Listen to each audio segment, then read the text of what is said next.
Hello दोस्तों, मैं आदित्य स्वागत करता हूं आपके अपने YouTube चैनल विजन कैंपस में। उम्मीद है आप सभी लोग अच्छे होंगे, स्वस्थ होंगे, तैयारी कर रहे होंगे घर में बैठ के। हम यहां इंग्लिश की स्पेशल क्लास ले रहे हैं जिसमें हम बिल्कुल बेसिक से कवर कर रहे हैं। इंग्लिश बहुत से स्टूडेंट्स की, बहुत से बच्चों की, बहुत से भाइयों की जो इंग्लिश रहती है वो उसकी बेसिक ना क्लियर होने की वजह से ही उनको टफ लगती है। तो हम यहाँ पे बिल्कुल इंग्लिश बिल्कुल बेसिक से कवर करेंगे जिससे आपको बिल्कुल कोई भी दिक्कत नहीं आएगी उसको आइडेंटिफाई, उसको समझने में, और आप हर एक चीज को समझने में सक्षम रहेंगे। चलिए शुरू करते हैं इंग्लिश की बिल्कुल बेसिक से। सबसे पहले हमें ये जानना चाहिए हमने अपने इंट्रोडक्शन वीडियो में क्या देखा था। हमने अपने इंट्रोडक्शन वीडियो में बताया जैसे इंग्लिश को 3 पार्ट में डिवाइड किया गया। कौन कौन से? अगर आपने इंट्रोडक्शन वीडियो नहीं देखी है तो प्लीज जाके सिलेबस को चेकआउट कर लीजिए, मैं उसका लिंक आपको डिस्क्रिप्शन में दे दूंगा। तो हम लोग ने क्या देखा था? English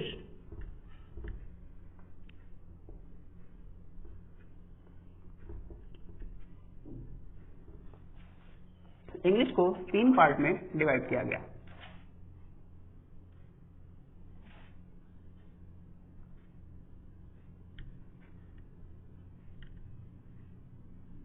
grammar,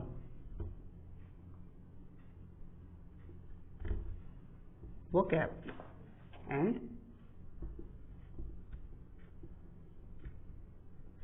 comprehension. इन सब चीजों की डिटेल मैं आपको उसमें दे चुका हूं। ग्रामर की बस एक डिटेल इसमें इस पार्ट में देनी है मुझे। क्या? ग्रामर के 2 पार्ट होते हैं, functional grammar and descriptive grammar. Functional grammar जो कि हमारी बिल्कुल बेसिक है। डिस्क्रिप्टिव ग्रामर सीखने के लिए, वोकैब को सीखने के लिए, कॉम्प्रिहेंशन को सीखने के लिए हमें फंक्शनल ग्रामर आना जरूरी है। फंक्शनल ग्रामर में वही आप अपने पार्ट ऑफ स्पीच वगैरह आते हैं। फंक्शनल ग्रामर में पार्ट ऑफ स्पीच जितनी भी बिल्कुल पूरी बेसिक है इंग्लिश की वो आती है। तो चलिए शुरू करते हैं इंग्लिश को बिल्कुल बेसिक समझना। मैं यकीन करता हूं आपके ऊपर कि आप समझेंगे और ऐसा इंटरेस्टिंग समझाऊंगा कि आप बिल्कुल उस चीज को गेन करने में कोई दिक्कत नहीं आएगी आपको। तो चलिए शुरू करते हैं। इंग्लिश की इंग्लिश क्या है? इंग्लिश क्या है? इंग्लिश एक लैंग्वेज है। इंग्लिश क्या है?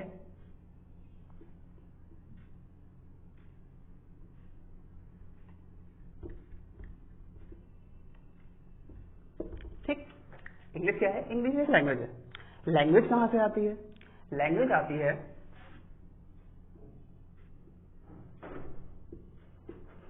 साउंड से।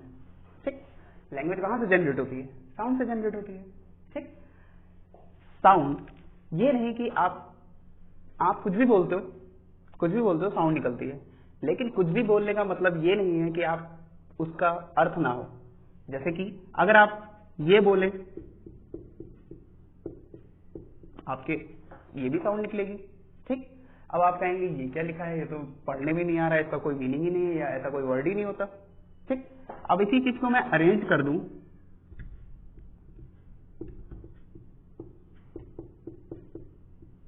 तो आप कहोगे हाँ बिल्कुल ये एग्जाम लिखा हुआ है, तो एग्जाम बोलने में आपका साउंड निकला, इसका कोई मीनिंग बना। अगर कोई साउंड का मीनिंग निकल रहा है, अगर किसी साउंड का मीनिंग निकल रहा है, ऐसा साउंड जिसका कोई मीनिंग हो, वो लैंग्वेज कहलाता है। ठीक, इसी हिसाब से अगर मैं आपसे कह दूं ये क्या लिखा है तो आप कहेंगे बुक, मीनिंग है लैंग्वेज है, क्योंकि साउंड है, साउंड निकल रही है बुक की। बुक का मीनिंग होता है किताब, लैंग्वेज हो गई। ठीक, बुक हो गया, पेन हो गया, क्लॉक हो गया, सबके साउंड निकल रहे हैं, सबकी मीनिंग है। अब इसी चीज को मैं अरेंज कर दूं, अगर ENT कर दूं, कोई मीनिंग है नहीं। तो ऐसा साउंड जिसकी कोई मीनिंग हो वो लैंग्वेज होती है। ठीक है, तो साउंड डिपेंड करती है, लैंग्वेज डिपेंड करती है साउंड पे, और इंग्लिश एक लैंग्वेज है। इंग्लिश लैंग्वेज है, लैंग्वेज डिपेंड करती है साउंड पे। साउंड, ऐसा साउंड जिसका कोई मीनिंग हो वो लैंग्वेज कहलाती है। ठीक, अब IPA के अकॉर्डिंग IPA के अकॉर्डिंग टू IPA इंग्लिश के 44 साउंड्स हैं। कितने साउंड्स हैं? IPA के अकॉर्डिंग इंग्लिश के 44 साउंड्स हैं। अब आप कहेंगे IPA क्या है? IPA है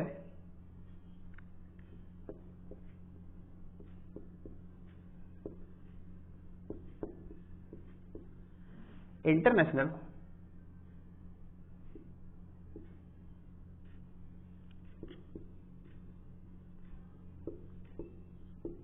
फोनेटिक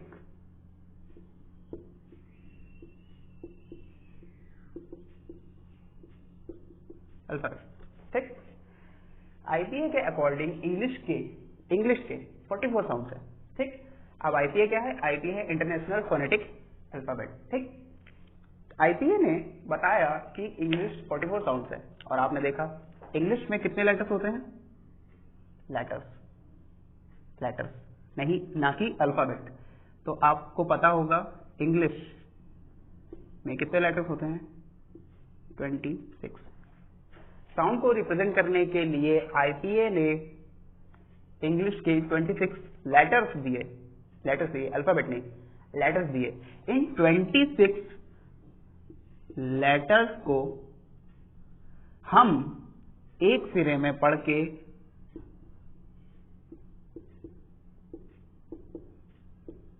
अल्फाबेट बोलते हैं। ठीक, बहुत से लोग क्या कहते हैं इंग्लिश में कितने अल्फाबेट्स होते हैं या अल्फाबेट होते हैं? अल्फाबेट्स ही होते हैं। जैसे आपकी बुक है, ठीक, उसमें बहुत सारे पेजेस होते हैं। ठीक, तो आप पेजेस ना बोल के आप बोलते हो बुक।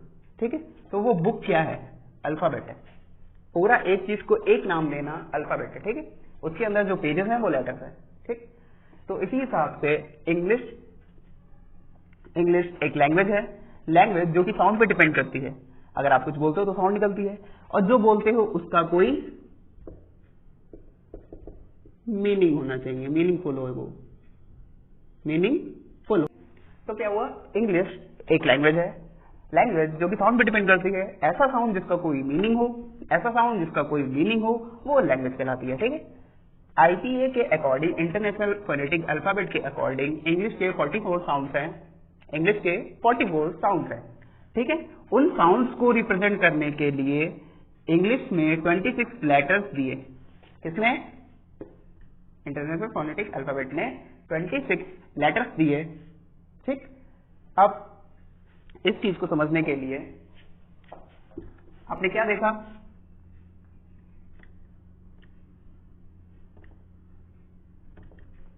इंग्लिश, ठीक, जो कि क्या है?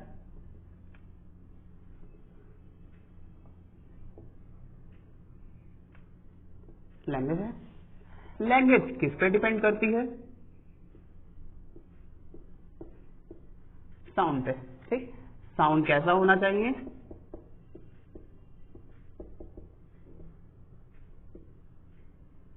मीनिंगफुल होना चाहिए। ठीक, इंग्लिश लैंग्वेज है, लैंग्वेज साउंड पे डिपेंड करती है। साउंड ऐसा साउंड जिसका कोई मीनिंग हो। ठीक, अब IPA ने कितने साउंड दिए? कितने साउंड इंग्लिश के बताए? इंग्लिश के 44 साउंड्स बताए। किसने बताए? IPA ने। ये क्वेश्चन भी पूछा जा सकता है पेपर में कि इंग्लिश को डिटरमाइन करने के लिए इंग्लिश के साउंड्स को रिप्रेजेंट करने के लिए किसने अल्फाबेट दिए? ठीक, किसने बताया कि कितने साउंड्स होते हैं?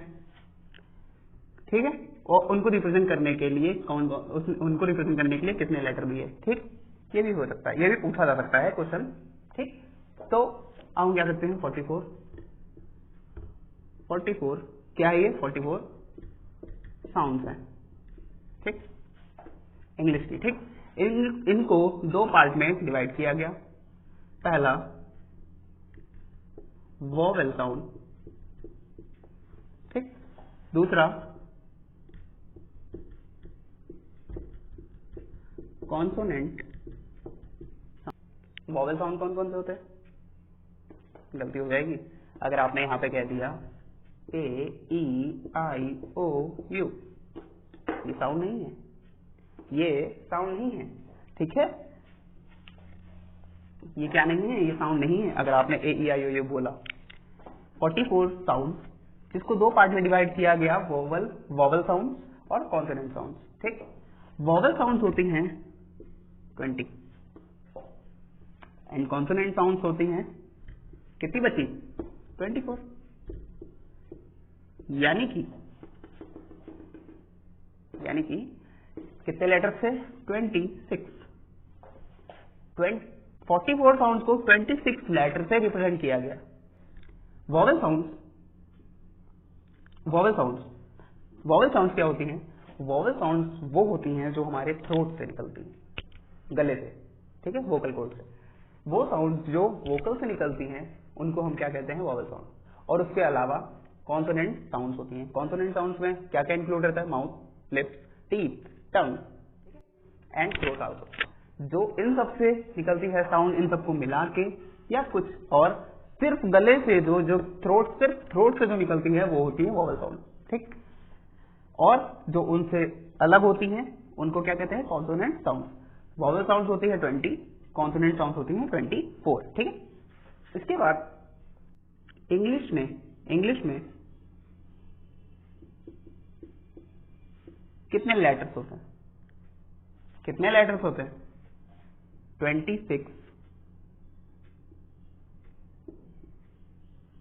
कितने होते हैं, 26 लेटर्स। इन 26 लेटर्स को दो पार्ट में डिवाइड किया गया। कौन कौन से? पहला वोवल, दूसरा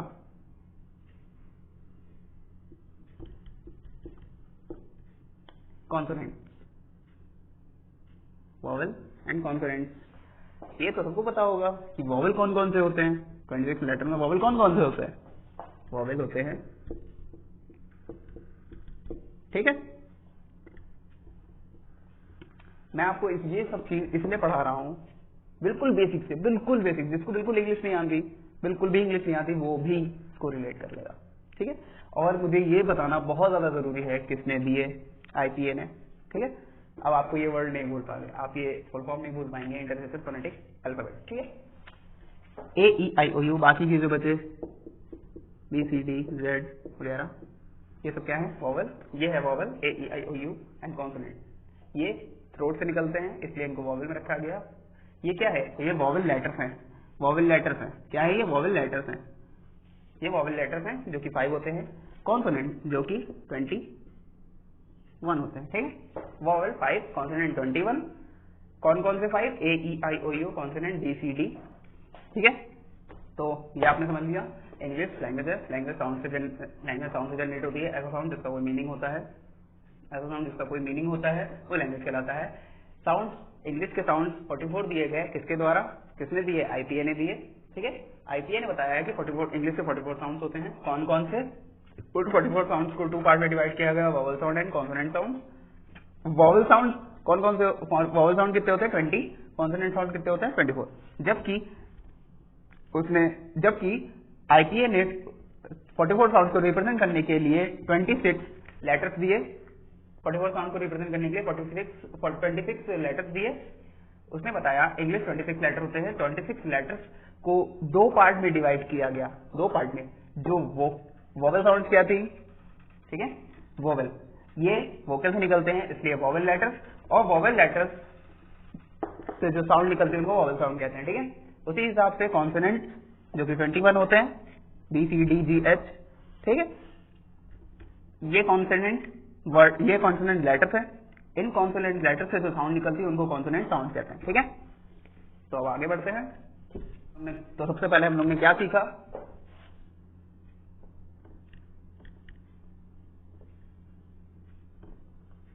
इंग्लिश के बाद इंग्लिश क्या है,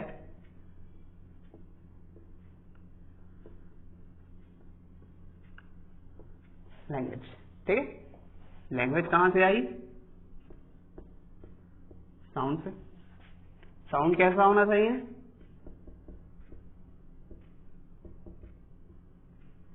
मीनिंगफुल होना चाहिए, ठीक है। लैंग्वेज साउंड लैंग्वेज से आई साउंड, साउंड से लैंग्वेज आई, ऐसा साउंड जिसका कोई मीनिंग होना चाहिए। ठीक है, मीनिंगफुल के बाद हमने क्या सीखा? लेटर। लेटर कितने होते हैं?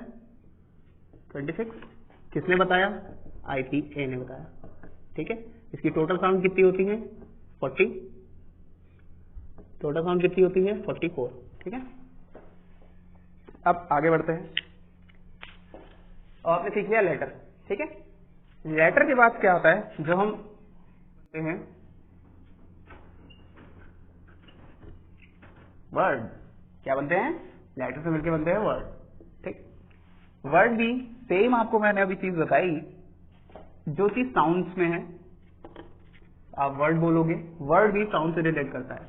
आप वर्ड बोलोगे, साउंड निकलेगी, साउंड कैसी होनी चाहिए? मीनिंगफुल। मीनिंगफुल तो वो क्या बनेगी? लैंग्वेज। ठीक है, उसी हिसाब से वर्ड है। अब जैसे मैंने आपको यहाँ पे दे दिया कि ये क्या लिखा है? वर्ड, पेन है। ठीक है, अब इसको अगर मैं ये लिख दूं, क्या ये वर्ड है? तो सर आप कहेंगे कि नहीं, ये कोई वर्ड नहीं है, इसका कोई मीनिंग नहीं है, ये ऐसा वर्ड होता ही नहीं है। ठीक है, तो ऐसा वर्ड, ऐसे लेटर्स का कॉम्बिनेशन जिसका कोई मीनिंग हो, वो वर्ड कहलाता है। ठीक, सिंपल सी चीज वर्ड की ये है। उसी हिसाब से एक एग्जांपल मैंने अभी आपको दिया था। ठीक, एग्जाम, हाँ इसका मीनिंग है एग्जाम, परीक्षा। वर्ड, लेटर्स का अरेंजमेंट, ऐसा अरेंजमेंट जिसका कोई मीनिंग निकले, वो क्या कहलाता है? वर्ड। ठीक है, तो आपको क्या क्या समझ में आया? इंग्लिश। मैं आपको बार बार इसलिए बता रहा हूं कि आपको चीज रट जाए, आप उस चीज को फिर मतलब किसी को बताओ भी तो भी आप भूलो मत। ठीक है, इंग्लिश लैंग्वेज है, लैंग्वेज साउंड से जनरेट होती है, ऐसा साउंड जिसका कोई मीनिंग हो वो लैंग्वेज कहलाती है। साउंड को रिप्रेजेंट करने के लिए IPA ने 26 लेटर्स दिए। ठीक है, 26 लेटर्स दिए। 26 लेटर्स में दो पार्ट होते हैं, vowel and consonant. Vowel 5, consonant 21। ठीक है, अब लेटर्स का कलेक्शन वर्ड कहलाता है। ठीक, वर्ड वही कहलाएगा, ऐसे लेटर्स का अरेंजमेंट जिसका कोई मीनिंग निकले वो वर्ड कहलाएगा। ठीक है, अब वर्ड से हम लोग आगे बढ़ते हैं। ठीक है, अब सबसे पहले क्या?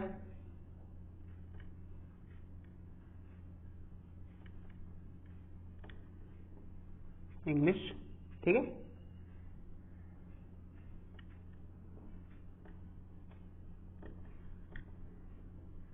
लैंग्वेज,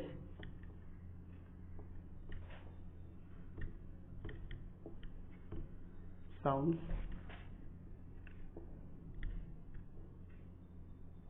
ठीक है, लेटर्स, वर्ड। अभी आपने क्या सीखा? वर्ड। ठीक है, अब डिसाइड होता है वर्ड बनते कैसे। ठीक है, क्या वर्ड कैसे बनते हैं? वर्ड्स को बनाने के लिए, नए वर्ड कैसे बनते हैं? ठीक है, वर्ड्स को बनाने के लिए हमें सबसे पहले सीखना होगा एफिक्सेस। एफिक्सेस क्या होते हैं? एफिक्सेस होते हैं, इसके दो पार्ट होते हैं एफिक्सेस के। पहला कौन सा होता है?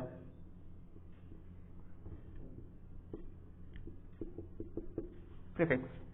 ठीक, और बाद में लगता है सफिक्स।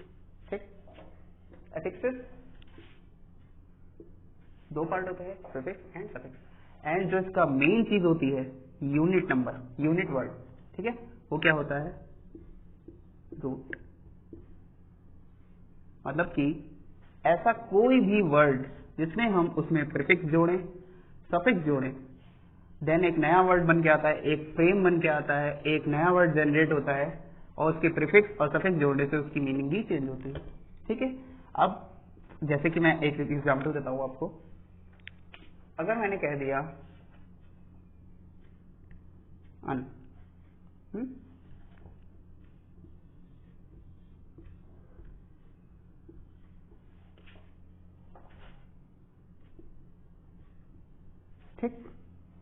अन हमने जोड़ा प्रीफिक्स, रूट वर्ड हमने अपने रूट वर्ड अपना क्या लिया हमने ब्रेक, सफिक्स क्या लिया हमने एबल। ठीक ठीक है, हम लोग कहां पे हैं, वर्ड कैसे जनरेट होते हैं, कैसे बनते हैं, एफिक्सेस से। ठीक है, एफिक्सेस में दो पार्ट होते हैं, प्रीफिक्स एंड सफिक्स। किसमें लगते हैं, एक पर्टिकुलर वर्ड में लगते हैं। एफिक्सेस का अपना कोई मीनिंग नहीं होता, हो भी सकता है और नहीं भी हो सकता। ठीक है, यहां हम लिख देंगे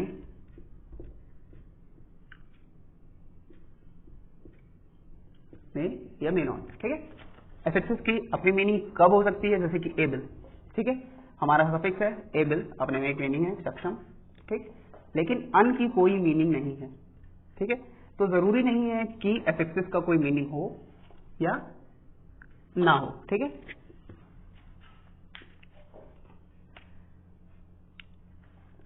इनके अंदर चेंज लाके, जैसे कि अब ब्रेकेबल, अगर मैं प्रीफिक्स ना लगाऊं ब्रेकेबल, चेंज यानी टूट जाएगा। ठीक, अनब्रेकेबल, प्रीफिक्स और सफिक्स लगा, अगर मैं इसके अंदर चेंज लाता हूं तो ये अपनी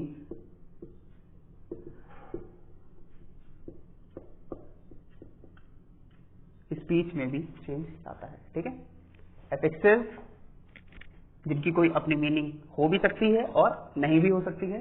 एफिक्सेस में दो चीज होती है, प्रीफिक्स एंड सफिक्स, जो किसी रूट वर्ड यानी कि उसकी यूनिट वर्ड है। ये क्या है, ये यूनिट वर्ड है। ठीक, क्या है, यूनिट वर्ड है।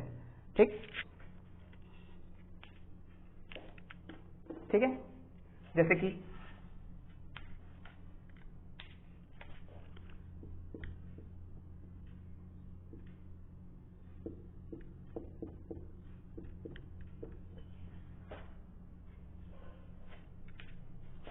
कहा जाता ना, ये असंभव में भी संभव छुपा होता है, उसी तरीके से ये क्या लिखा है, पॉसिबल। ठीक, अब इसमें मैंने प्रीफिक्स जोड़ा इन, इन जोड़ने से इसके मीनिंग में डिफरेंस आ गया, चेंज आ गया। ठीक है, ये हो रहा था, ये नहीं हो रहा था, पॉसिबल संभव है, इम्पॉसिबल असंभव है। ठीक है, तो आपने देखा क्या होता है, एफिक्सेस जोड़ने से उसकी पार्ट ऑफ स्पीच में भी चेंज आता है, उसकी मीनिंग हो भी सकती है या नहीं भी हो सकती है, और उसके प्रीफिक्स और सफिक्स चेंज करने से उसकी मीनिंग में भी चेंज आता है। ठीक ठीक है, तो आपने क्या क्या देखा, वही बेसिक चीज इंग्लिश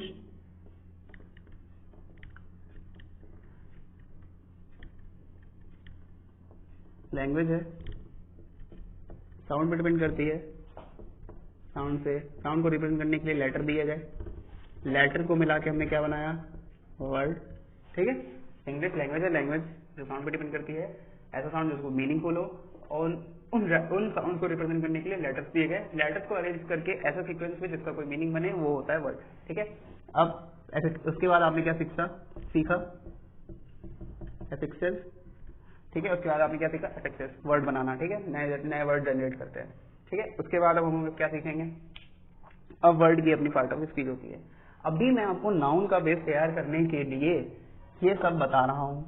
ठीक है, अब हम लोग एक बार पार्ट ऑफ स्पीच पे नजर डाल लेते हैं, बस इंट्रो तरीके का, जिससे आप और भी चीज, जैसे पूरे सेंटेंस में आप आइडेंटिफाई कर पाए कि नाउन क्या है, प्रोनाउन क्या है, ठीक है, एडजेक्टिव क्या है, एडवर्ब क्या है। तो सबसे पहले स्टार्ट करते हैं पार्ट ऑफ स्पीच।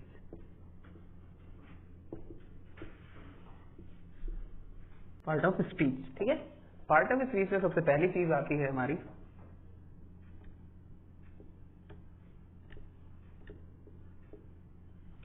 ठीक है, नाउन।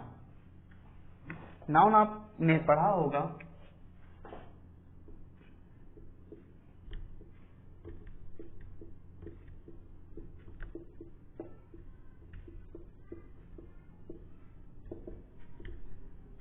ठीक है, नाउन आपने पढ़ा ही होगा पहले, पर्सन, प्लेस, थिंग, लेकिन हम इसे ऐसे नहीं सीखेंगे। हम इसकी डिफिनेशन सीखने नहीं, इसको पहचानने, इसको समझने आए हैं। हम यहाँ पर डिफिनेशन नहीं बताएंगे, डेफिनेशन। तो नाउन को समझने के लिए सबसे पहली चीज, नाउन को दो पार्ट में डिवाइड किया गया।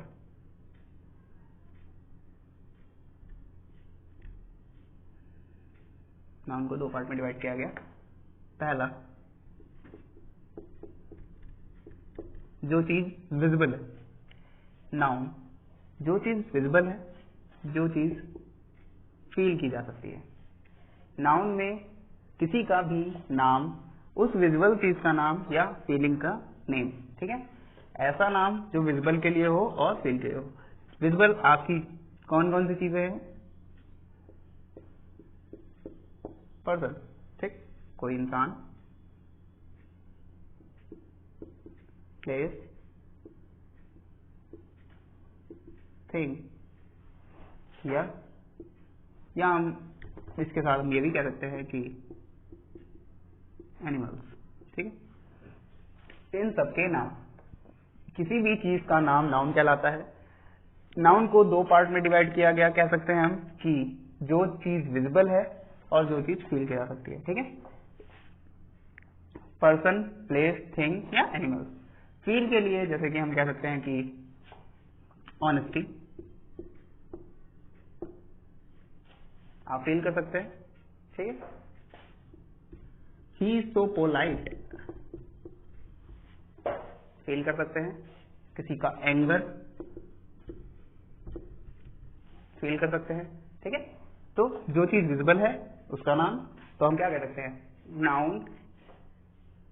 नाउन में किसी भी चीज का नाम जो विजिबल है या जो फील की जा सकती है, ठीक है। विजिबल में कौन कौन विजिबल होता है ये आपको पता ही है, पर्सन, प्लेस, थिंग, एनिमल, ठीक। और फील में जैसे ऑनेस्टी हो गई, एंगर हो गया, पोलाइट हो गया, ये सब क्या चीज है? फील की जा सकती है, ठीक है। अब आगे बढ़ते हैं। ये तो चीज बात हो गई नाउन की, ठीक है। अब नाउन के ये मैं खाली इंट्रो दे रहा हूं आपको, मैं अभी अब पूरे पर्टिकुलर नाउन पे आऊंगा। ये सिर्फ इंट्रो है, ठीक है, बेसिक है बिल्कुल, क्योंकि नाउन को जानने से पहले आपको पार्ट ऑफ स्पीच जानना जरूरी है, ठीक है। नाउन में क्या चीज आ गई? नेमिंग। नाउन में क्या चीज आ गई? इसको एक चीज दे सकते हैं, नेमिंग। सेकंड क्या आता है?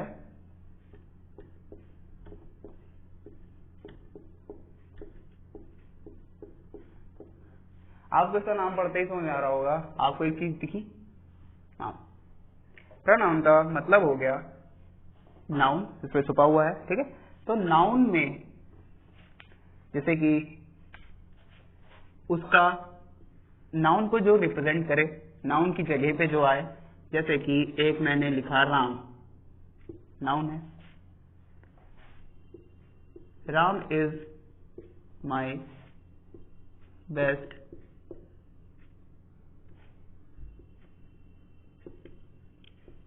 Noun is my best, Ram is my best friend. Ram क्या है? नाउन है,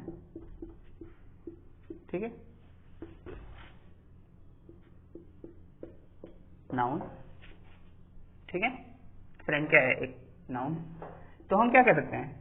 अगर मैंने यहाँ पे ये चीज हो गई नाउन की, किसी भी चीज का नाम या पर्सन का नाम, यहाँ पे पर्सन का नाम है, ये फ्रेंड का नाम, ये फ्रेंड है।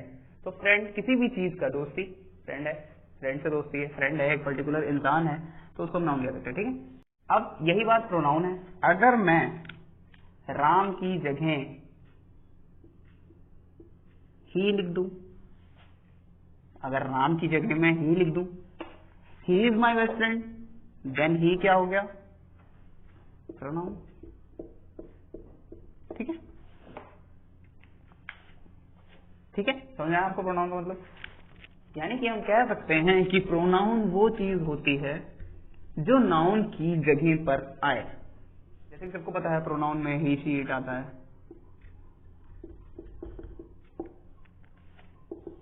ठीक है। तो हमने क्या सीखा? नाउन जो नेमिंग होती है, ठीक है। दो चीजें इसमें हम बना भी देते हैं, दो चीजें हम इसमें दिखा भी देते हैं, विजिबल एंड फील, ठीक है। प्रोनाउन जो नाउन की जगह पे आए, नाउन क्या होता है, ठीक है। प्रोनाउन में वही चीज जो नाउन की जगह पे आती है, ठीक है, जो नाउन को दर्शाती है कि ये नाउन है, ठीक है। तो उसको हम क्या कहते हैं? प्रोनाउन कहते हैं। एंड प्रोनाउन के बाद क्या आता है हमारा? एडजेक्टिव, ऐसा वर्ड जो नाउन और प्रोनाउन में, जो नाउन और प्रोनाउन में डिटेल ऐड करता है। क्या कहलाता है? एडजेक्टिव। ठीक है, जैसे कि मैंने यहां पे लिखा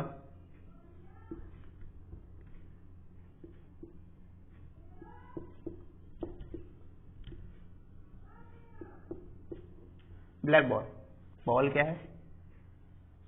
बॉल क्या है? बॉल क्या है? थिंग है। थिंग, थिंग किसके अंदर आती है? नाउन के अंदर। अभी मैंने सिखाया नाउन में क्या क्या चीजें आती है। विजिबल में क्या आता है? पर्सन।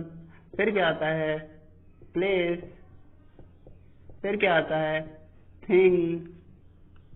फिर क्या आता है? एनिमल। ठीक है, person, place, thing, animal. Feel में जो चीज आप फील कर सकते हैं, फील ओनली, ये तो मैं यहाँ पे लिखूंगा फील, फीलिंग। ठीक है, वो चीज नाउन में अंदर आ गई। तो आपने क्या देखा? बॉल थिंग है, थिंग आपने तुरंत दिखाया नाउन। हाँ, अरे ये तो चीज है, तो चीज किसमें आ गई? नाउन। नाउन, बॉल विजिबल है, नेमिंग में नाउन आ गया। ठीक है, उसी हिसाब से अब बॉल कैसी है? कौन बता रहा है? क्या बता रहा है? ब्लैक है, डिटेल ऐड हुई। हाँ, इसके बारे में बता रहा है कि बॉल जो है वो ब्लैक है, ब्लैक बॉल है। ठीक है, कोई भी बॉल नहीं है, इसमें बता रहा है स्पेसिफिक नेम दिया है, उसने कहा ब्लैक बॉल है। तो ये क्या है भैया? इसका नाउन से पहले लग गया ये जो वर्ड है, ये क्या कहलाता है? एडजेक्टिव, जो उसमें डिटेल ऐड करता है। ठीक है, नाउन या प्रोनाउन में जो वर्ड ऐसा वर्ड यहां पे लिखोगे आप, ऐसा वर्ड जो नाउन और प्रोनाउन में डिटेल ऐड करता है। ऐसा वर्ड जो नाउन और प्रोनाउन में डिटेल ऐड करता है, एडजेक्टिव कहलाता है। ठीक है,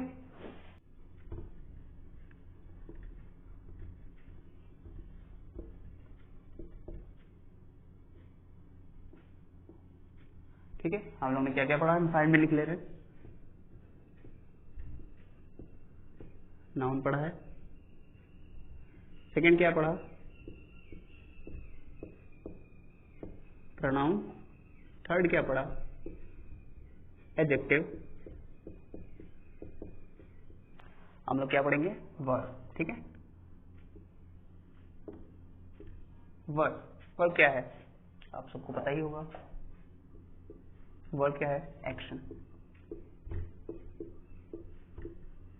एक्शन होता है इसमें। ठीक है, किसी भी चीज का एक्शन वर्ब कहलाता है। किसी चीज का होना यानी कि हैपनिंग। ठीक है, जैसे कि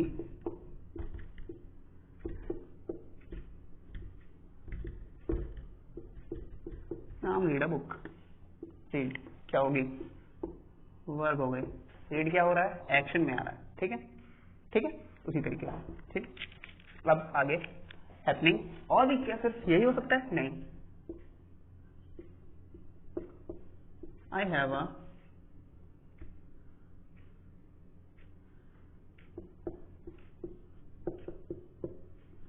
अ न्यू टॉय।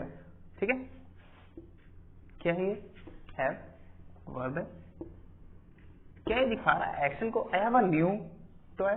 क्या ये एक्शन को दिखा रहा है? नहीं। क्या ये हैपनिंग दिखा रहा है? नहीं। क्या दिखा रहा है? पोजीशन को। ठीक है, इसके बारे में हम लोग बाद में डिटेल से पढ़ेंगे। तो हमने क्या क्या देखा? नाउन जो कि नेमिंग है, प्रोनाउन जो कि नाउन की जगह पे आता है। ठीक है, नाउन ना आके वहां पर प्रोनाउन आता है। ठीक है, एडजेक्टिव जो नाउन और प्रोनाउन दोनों में, ऐसा वर्ड जो नाउन और प्रोनाउन दोनों में डिटेल ऐड करे, एडजेक्टिव कहलाता है। ठीक, देन आता है वर्ब एक्शन या हैपनिंग को दर्शाता है, बताता है कि एक्शन हो रहा है या हैपनिंग हो रही है। आपको खुद ही पता चल जाएगा कि ये वर्ब है। जैसे Ram read a book. Read क्या कर रहा है? राम क्या कर रहा है? रीड कर रहा है। रीड क्या है? एक्शन है। एक्शन है वर्ब। ठीक, I have a new car, यहाँ पे है पोजीशन है। इसके बारे में हम आपको डिटेल में आगे बताएंगे, लेकिन अभी नाउन के लिए सिर्फ हमें ये जानना जरूरी है। एक्शन, हैपनिंग एंड यहाँ पे क्या आएगा? पोजीशन, ठीक है, पोजीशन, ठीक। चलिए अब आगे बढ़ते हैं। हमने क्या सीखा अब? वर्ब, ठीक है, pronoun, noun, pronoun, adjective, adverb, verb. अब क्या आता है हमारे पास? नई डिटेल आती है एडवर्ब की, ठीक। जैसे कि नाउन में प्रोनाउन जुड़ा था, ठीक है, एडजेक्टिव उन दोनों की विशेषताएं बता रहा था, वर्ब जुड़ा हुआ है, ठीक है। यानी कि एडवर्ब, एडवर्ब यानी कि वर्ब में भी कुछ जो ऐड करे, वर्ब में डिटेल ऐड करे। क्या करे? वर्ब में ऐसा वर्ड जो वर्ब में डिटेल ऐड करे, क्या कहलाता है? एडवर्ब, ठीक है। ये चीज में आती है एक्शन, ठीक, हैपनिंग, क्या था हमारे वर्ब में?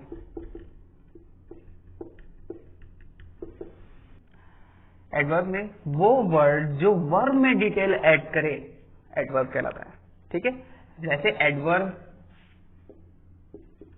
कंजंक्शन के लिए भी आता है और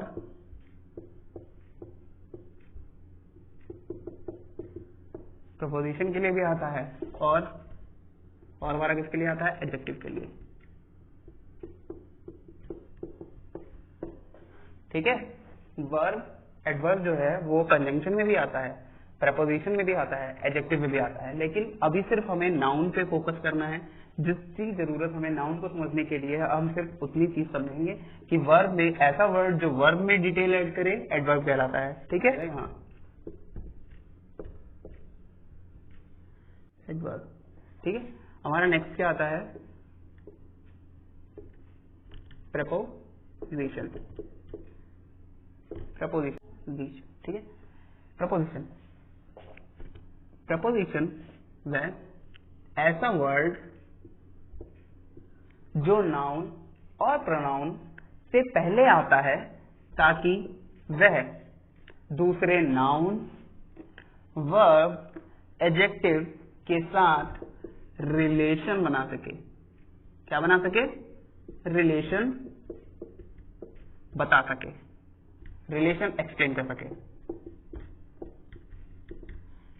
रिलेशन एक्सप्लेन कर सके, ठीक। ऐसा वर्ड जो नाउन और प्रोनाउन से पहले आता है ताकि वह रिलेशन एक्सप्लेन कर पाए दूसरे नाउन, वर्ब, एडजेक्टिव के साथ।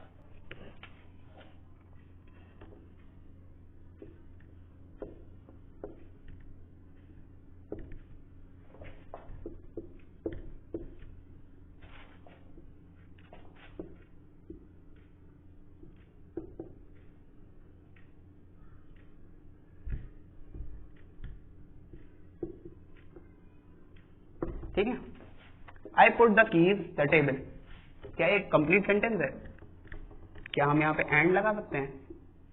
नहीं, क्योंकि कंजंक्शन है एंड, तो एंड तो लगा नहीं सकते। यहाँ पे क्या आएगा? Preposition. I put the keys on the table, ठीक है। क्या कर रहा है? ऑन क्या कर रहा है? इन दोनों को रिलेट करने का काम कर रहा है। किसको? टेबल को और कीज को। कीज क्या है? थिंग है। क्या है? थिंग है। थिंग क्या होती है? नाउन होती है, ठीक है। I put the keys, keys क्या है? थिंग है। थिंग क्या होती है? नाउन, ठीक है। द टेबल, टेबल क्या है? टेबल, थिंग है। थिंग यानी कि नाउन, ठीक है। थिंग यानी कि नाउन। तो टेबल और कीज दोनों को रिलेट करने के लिए किसका यूज किया गया? प्रपोजिशन का, जो कि ऑन है। इसको लिख लीजिए, इसको रब करता हूं। तो हमने क्या सीखा? Noun, pronoun, adjective, verb, adverb, and then हमने क्या सीखा अभी?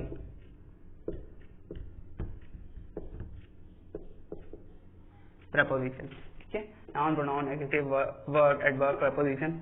एंड अब आता है हमारा, एंड अब कौन सा आता है? 1 2 3 4 5 6, ठीक है।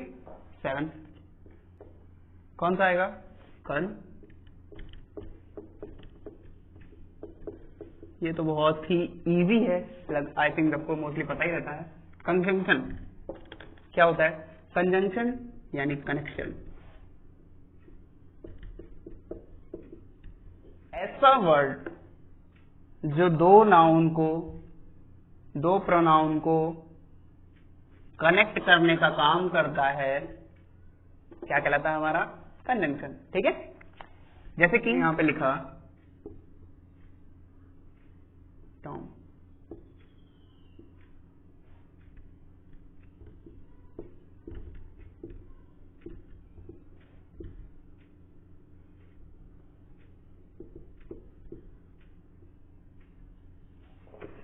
तो अगर मैं यहाँ पे कंजंक्शन लगा दूं, टॉम बॉम आर फ्रेंड्स, कोई मीनिंग नहीं आएगा, आपको पढ़ते हुए भी नहीं अच्छा लगेगा। ठीक है, तो अगर मैं यहाँ पे एंड लगाता हूं, Tom and Bob are friend, यानी कि यहाँ पे दोनों की बात हो रही है। किसकी बात हो रही है? यहाँ पे दोनों की बात हो रही है। तो जब दोनों की बात हो रही है और ये दोनों कनेक्ट हैं, क्या है? ये फ्रेंड है। ठीक है, तो ये किसका काम कर रहा है? कनेक्शन का। किसका काम कर रहा है? कनेक्शन का। ठीक है, ऐसा वर्ड जो दो नाउन, या फिर यहाँ पे ही लिखा होता, यहाँ पे शी लिखा होता, ही एंड शी आर फ्रेंड्स। ठीक है, तो ऐसा वर्ड जो नाउन या प्रोनाउन को कनेक्ट करने का काम करता है, क्या कहलाता है? कनेक्शन। नाउ क्या सीखा हमने?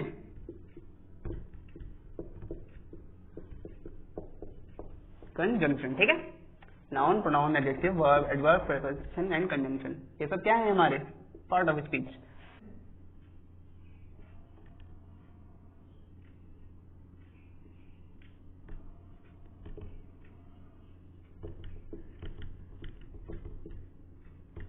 इंटरजेक्शन। ठीक है, इंटरजेक्शन का मतलब रहता है इमोशंस से। ठीक है, इमोशंस से।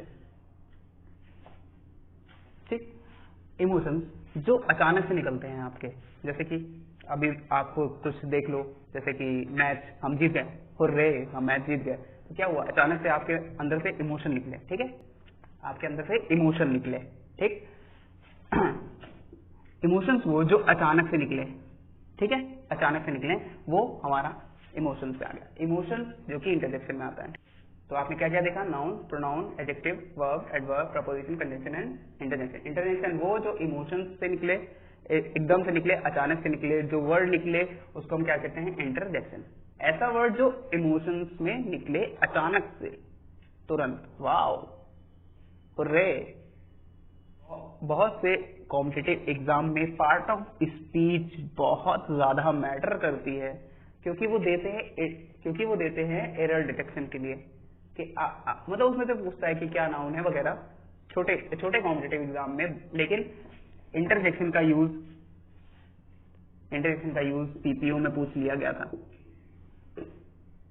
ठीक है, तो इसीलिए कह रहा हूँ कि ये सब जो बेसिक है, ये आपका जानना बहुत ज्यादा जरूरी है।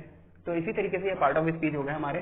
पहला नाउन जो कि नेमिंग पे है, नेमिंग पे किसी भी चीज का नाम जो विजिबल है, जो फील की जा सकती है। ठीक है, नेमिंग, इसके बारे में आपको कल बिल्कुल डिटेल से बताऊंगा। उसके बाद प्रोनाउन जो नाउन की जगह पे आए, है ना, नाम ना आकर के कहा जाए लड़की। ठीक है, किसी लड़के का नाम ना आए, राम ना आए, लेकिन वो कहे he is my friend, Ram is my friend, he is my friend. He क्या है? प्रोनाउन है। ठीक है, उसके बाद एडजेक्टिव, नाउन और प्रोनाउन दोनों में जो डिटेल ऐड करे, एडजेक्टिव। ठीक, वर्ब में क्या होता है? एक्शन, हैपनिंग और पोजेशन। पोजेशन में मैं आपको बाद में डिटेल में बताऊंगा। वर्ब अभी सिर्फ नाउन जानने के लिए इतना जरूरी है कि वर्ब यानी कि एक्शन हो रहा है या हैपनिंग हो रही है। ठीक है, जैसे ही रीड्स बुक। ठीक, वो क्या कर रहा है? He read a book, Ram read a book. ठीक है, वो क्या कर रहा है? रीड एक एक्शन है। क्या है? एक्शन है। एक्शन किसके अंदर आता है? वर्ब के अंदर। ठीक है, ठीक है। एडवर्ब, ऐसा वर्ड जो वर्ब में डिटेल ऐड करे, ऐसा वर्ड जो वर्ब में डिटेल ऐड करे, एडवर्ब। ठीक, जैसे हार्ड वर्क, वर्क क्या है? वर्ब है। ठीक है, हार्ड डिटेल ऐड हुई। ठीक है, प्रपोजिशन का मतलब आप सीधे रिलेशन से लगा लिया करिए। ठीक है, ऐसा वर्ड जो नाउन और प्रोनाउन से पहले आए, ताकि वो नाउन, आने वाले दूसरे नाउन, प्रोनाउन, एडजेक्टिव, वर्ब, ठीक है, इनसे रिलेशन बना सके। ठीक, मैंने आपको एग्जांपल भी दिया था। उसी हिसाब से कंजंक्शन, कंजंक्शन क्या क्या काम करता है? जोड़ने का, कनेक्शन करने का काम करता है।